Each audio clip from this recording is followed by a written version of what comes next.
going on? It's the Narrow Talk 23. I'm back with another video. Before we get into the video, YouTube, I need you to hit the like, comment, and subscribe button. Turn on that post notification bell while you at it. We got a true crime story today. We got the freak that loved killing teenage boys. Let's get straight into it. Just don't get a good start in life. And when the worst kind of trauma happens, it can create total monsters. In this terrifying case, a messed up home life created a freak who was a major threat to teenage boys for almost 30 years. But is he still out there? Well, let's find out. On December 9th, 2003, police were investigating a dark, creepy basement in Hammond, Indiana. Several local teenagers had gone missing, and now the police had narrowed it down to a suspect. But there was still just one major problem. They couldn't find any bodies, and they weren't really sure where to start looking. They were pretty sure they were under the basement, but it would be tough to dig up the whole thing at random, so they brought in a cadaver dog. That's a puppy specially trained to find dead people. I'm sure dogs have nicer jobs, but he did it well. The dog they used was a giant pupper named Ammo, and his partner Dale Bach, a K-9 unit detective. They were sent down into the creepy basement, and Ammo got to work. Dale explains what they did. So I put the dog into the basement and gave him this command to search, and he went to a corner of the house. He went to the far corner of the house and just stood there and barked. Ammo was trained to do some excited digging if he sniffed out anybody. But Curology absolutely changed my life, and I'm going to tell you exactly why. A couple months ago. But Dale was baffled because Ammo wouldn't do that. Instead, he just barked and barked and barked at the same spot. Still, his partner was pretty sure that the cops should dig right there, just in case. A week later, Ammo and Dale were called back to the creepy basement. The cops had begun to drill under the concrete floor in a couple of places, but they still hadn't found anything.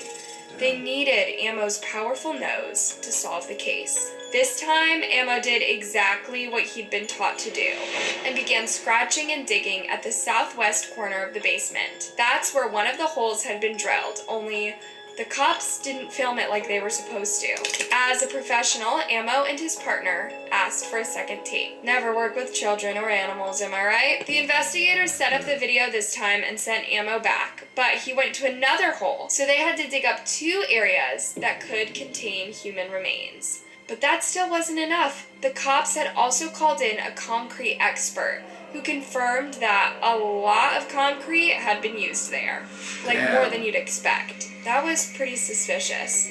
They were also using a forensic entomologist. That's someone who knows which bugs specifically like to hang around the deceased. These little buggers provide a helpful clue.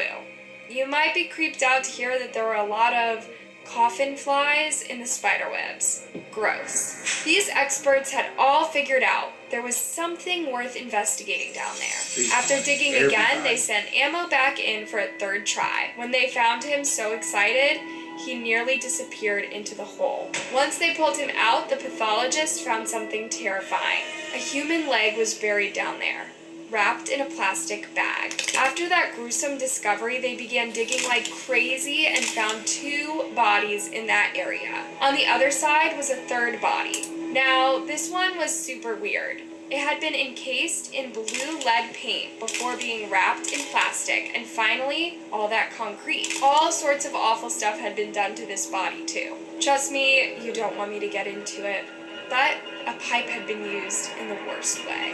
Ultimately, 3 victims of a horrible crime were discovered. Their names were Nicholas James, 19, James Ragnall, 16, and Michael Dennis, 13. Yeah. The last victim was really young. But who is behind this awful discovery? Who could possibly do something so horrible?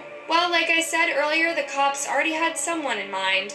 The person who'd been renting that horror house was a man named David Edward Moss. And it was just the start of a dark investigation into a guy who would be known as Crazy Dave. What's even worse, what happened to those 3 teenagers could probably have been prevented. So first, here's a little background on David Edward Moss. He was born in Collinsville, Pennsylvania, way back in 1954. He had a pretty shocking childhood too. His father left the family when David was really young. He was a terrifying guy, so that was probably a good thing, or maybe not. David was left with just his brother and his mom, but she had her own major mental health issues. Unable to cope with him, she dumped him at a mental institution when he was just 9 years old and almost never visited him again. To be fair, she was really in no state to look after anybody, but if David had been strange before, he got even more messed up after being dumped. And then, when he was moved to a children's home at 13 years old, he experienced violations and even more trauma. When he became an adult a few years later, he was hired for a construction job with his uncle. This didn't last. After he crashed the company truck, he was fired. Then he tried to go and live with his mom, who was now in Chicago, but she threatened him with a blade and made him leave. So what do you do in 1971 when nobody wants you? Well, in David's case, he joined the U.S. Army. By 1972, he was an army cook in Germany. It seemed he was doing really well in that job, and he even had a pretty decent service record and a very high bowling score. But those good times weren't going to last. Although things were going pretty good in the army and David Moss really liked it there was a dark monster lurking inside of him, just waiting to act.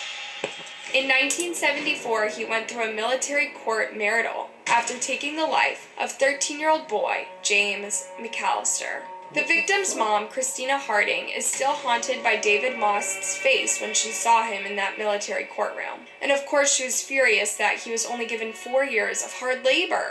David spent those years in Kansas and then got released into the real world. But he just couldn't seem to keep out of trouble or stay in prison. In 1979, he attacked a housemate with a blade, but somehow he got away with it by pleading not guilty. No, this makes no sense to me either. Then in 1981, he went all out to end the life of the creep who violated him in the children's home. Well, actually, it doesn't sound like he tried all that hard. He got distracted when he met a 15-year-old boy called Elgin Jones, who ended up drowning in a local quarry.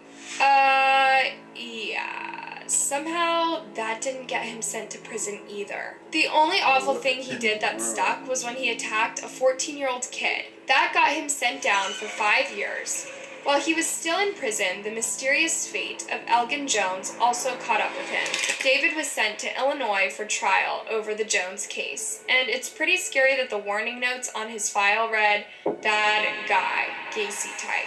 You know, that notorious clown freak who they have on Netflix all the time? The authorities totally knew what he was capable of. The good news? He pled guilty for Elgin Jones, and was supposed to serve a 35-year sentence, so it was all okay, right? Well, it's scary that David Moss had the self-knowledge to write this in his 2003 diary. When I got locked up in the Army, and then especially when I got locked up in 1981, I knew I should never be let out again. When an inmate says he doesn't want out, I hope that somebody listens. It's easy to out-express yourself. I'm a coffee grinding, wireless milk frothing guy with paw movements. He even wrote a 5-page letter to the Illinois Department of Corrections, begging not to be released. Unfortunately, nobody listened to him, and that's why Ammo found 3 bodies in that creepy basement in Hammond, Indiana. Although David Moss bounced around secure prisons and mental health institutions... we can't just let that go by. This guy is literally begging y'all to let him stay in and y'all released him. Like, when is it ever going to be that? It'd be the cops' He was freed just 17 years later. On? In 1999, he was released 12 years early because at the time, good behavior could cut a heavy sentence in half, even if they were someone as scary as David. Just to reassure you, that isn't the case anymore. Most serious offenders have to serve at least 85% of their sentence, but in this case, that change happened way too late. But what could make someone so dangerous? The answer to that is right at the beginning, and really close to home. Now, mommy issues are cliche for a reason, not just in films like Psycho, in real life. An awful childhood can have awful consequences. That was definitely the case here. I mentioned earlier that he had been in and out of institutions and that his mom wasn't really able to look after him. Well, in court, David Moss' defense team presented a 66-page document explaining how he had become so dangerous. That basically meant that all the triggers for this mindset set David down a very dark path. His mother was described as disturbed, psychotic, functioning marginally, needy, and narcissistic. And these signs were there early on. His brother, Jeffrey Moss, had seen him brutally take the life of a little squirrel with a baseball bat, just to see how it felt. And later, David also attacked his brother twice, nearly killing him both times. This might have been exactly why he was sent away while he was so young. And both his mom and his brother had advised that he should get the death penalty. While this isn't a good look for the family, I guess it is kind of understandable. And he even wanted that himself. That's sad and very scary. But for a while, it looked like the state would just take his life and put an end to his violence.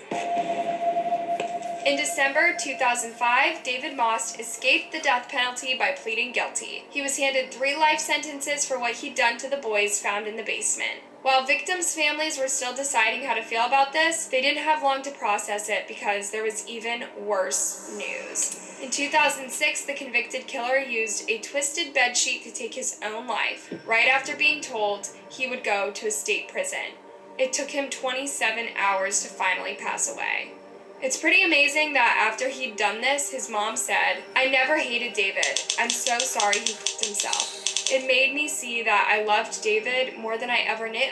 It's a shame that she only realized that way too late to do any good for David or his victims, isn't it? He left a note behind where he confessed to everything and even apologized to the families of the boys. The only decent action that eventually came out of all of this horror was the David Moss case convinced authorities to make a register for his type of crime. In 2011, a new Indiana code stated that sex or violent offenders must register with local law enforcement authority to include a person convicted of murder.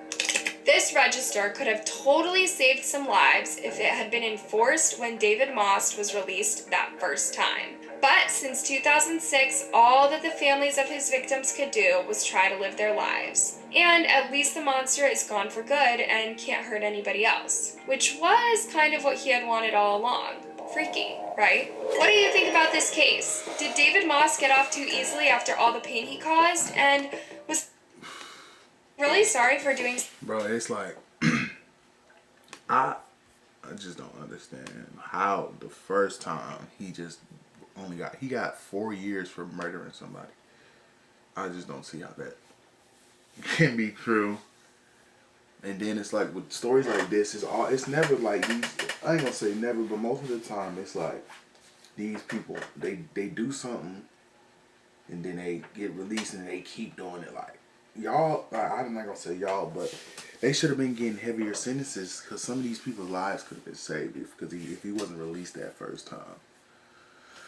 But I guess it is what it is. YouTube, if you made it this far in the channel, hit that subscribe button, leave a like, comment, get me to 1,000 subs. Catch me on the next one.